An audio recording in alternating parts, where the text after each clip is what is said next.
This is a story about the radical grace of God, which is not cheap grace, but it's a grace that changes people. And it's also a story about human reluctance to accept that kind of radical grace. At one point on the boat, the sailors, when they want to show Jonah grace by not throwing him overboard, Jonah insists that they do. It's almost like he can't let the grace they want to show him inside. Maybe his reluctance to accept it for himself is part of why he has trouble accepting that grace could extend to those awful Ninevites. Jonah is a story about human reluctance. It's satire that exaggerates to point out our reluctance. Reluctance to accept that God loves us. Reluctance to accept that God loves all of us. Reluctance to remember that we are all human. Sometimes that reluctance looks like running away from a call that God has placed on your life. Sometimes that looks like running away from other people who God has put in your life.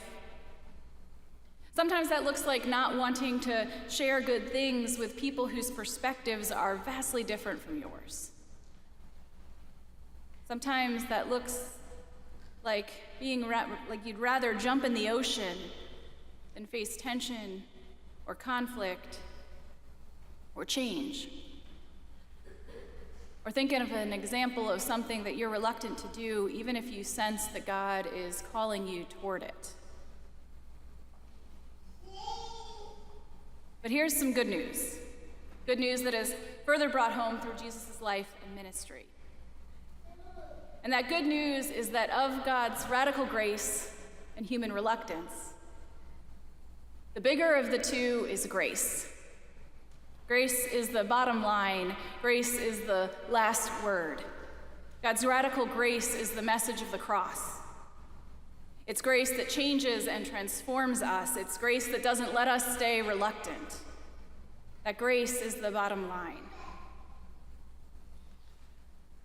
I want to take a little pause and ask you to think of a time when you witnessed or experienced for yourself the radical grace of God in a large or a small way.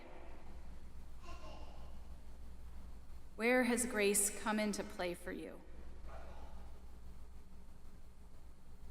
Where would you like it to?